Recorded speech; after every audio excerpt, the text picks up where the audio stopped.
So when you hear the word statistics, what comes to mind? Probably a lot of spreadsheets, maybe some really complicated formulas, right?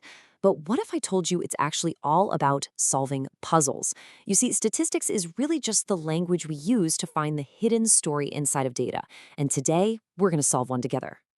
Let's dive right in with a puzzle. Imagine you're a farmer, and you've got two different types of seeds. After you run a few tests, you find out that they both produce the exact same average yield, 42 kilograms per plot. Now, on the surface, they look identical. So, which one do you plant? It seems simple, but trust me, the answer is a little more interesting than it looks. To figure out the mystery of these two fields, we have to look past that one single number. We need to learn how to speak the language of data. And that language, the tool that's going to guide us through this, is statistics. To put it simply, statistics is just the toolkit we use to make sense of the world through numbers. It's how we take a big, messy jumble of raw information and turn it into a clear picture that helps us make way better decisions.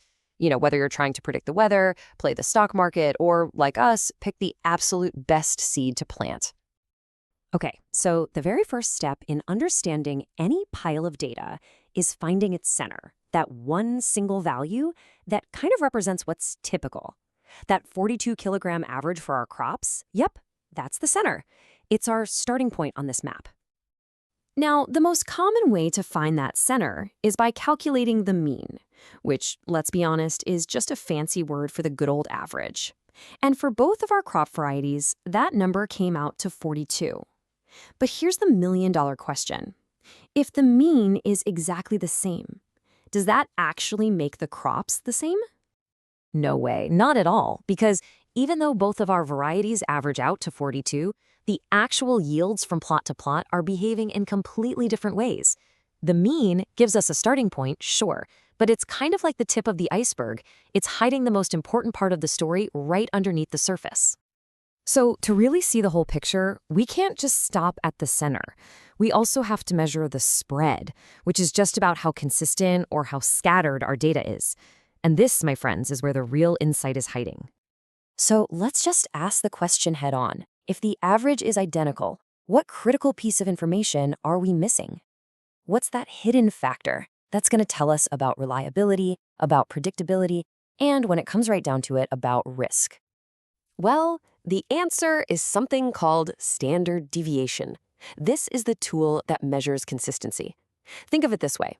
A low standard deviation means all your results are predictable and packed tightly around that average.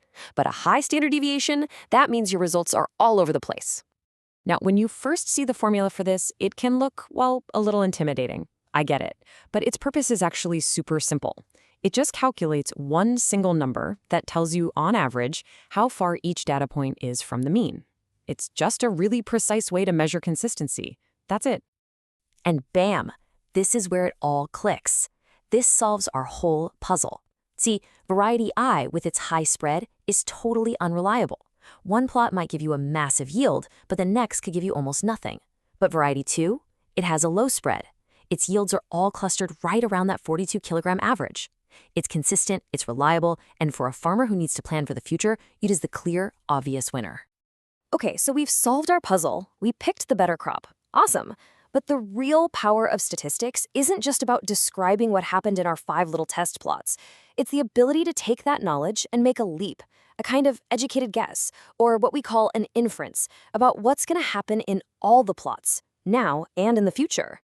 So, everything we've done up to this point, that's what we call descriptive statistics. We just described the data we had from our 5 plots. But the real goal, the end game, is inferential statistics, using that small sample to predict how all the crops will perform down the line. We're making that jump from just describing the past to actually predicting the future.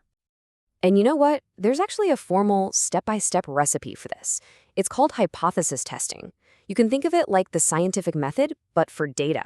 It gives you a structured way to test a claim, like variety 2 is more consistent, and then figure out if your small sample gives you enough evidence to make that claim about all the crops out there. All right, let's pull back for a second and just look at the deeper story our data has told us today. It all started with a really simple question, but it led us straight through some of the biggest ideas in statistics. So, what have we learned? Well, first off, that statistics isn't just about crunching numbers. It's a language. We saw that while the average tells you the center, it can be dangerously misleading all on its own. The real story usually comes from measuring the spread, which tells you all about consistency and reliability.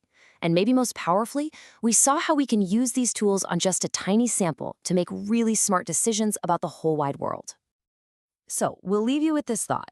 You now have the tools to look beyond a simple flat average. The next time you see a statistic, you can ask those crucial questions. What's the spread? What's the bigger picture here? Because everywhere you look, there is a story hidden in the numbers, just waiting to be told. Now you have the tools. So what story is your data waiting to tell?